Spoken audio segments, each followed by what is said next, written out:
Lors de la prise d'Alger en 1830, un immense butin de pièces d'artillerie tombe aux mains de l'armée française.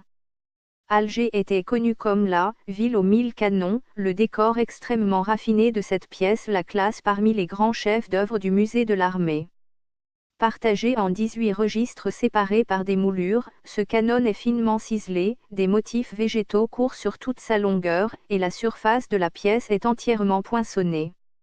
Elle comporte également 3 cartouches contenant des inscriptions arabes qui mentionnent qu'elle a été fabriquée à Alger entre le 29 septembre et le 8 octobre 1581 par le fondeur Jafar el-Muallim.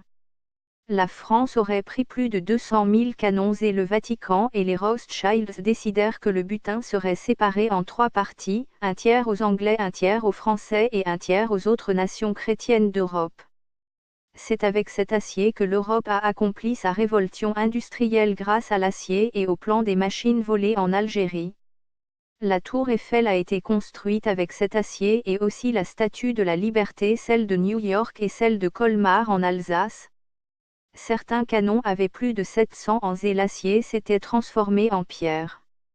Et se trouve sur les forts de l'Atlantique pour défendre les côtes de l'Angleterre et certains sont au Mont Saint-Michel.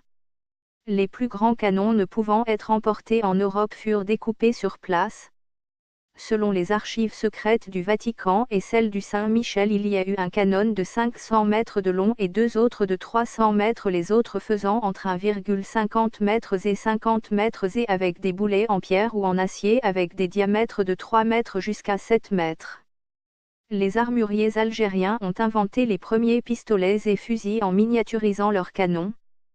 Avec la moitié de sa flotte détruite par le plus puissant des 1000 canons qui gardait Alger et 8 canons en bronze pris en 1830 qui se trouvent actuellement à l'hôtel des Invalides à Paris, Charles Quint est reparti défait et dépité d'avoir échoué, après un siège de plusieurs mois, de faire tomber Alger pour se venger de la perte d'Oran. Baba Marzoug, le canon algérois ottoman a été capturé et exposé en France. Aussi, dès les premiers jours de la chute d'Alger, en juillet 1830, le baron Guy Duperré s'est-il empressé de se saisir de Baba Marzoug pour l'expédier immédiatement à Brest, où il gît jusqu'à nos jours sous une nouvelle identité, la consulaire, son appellation française.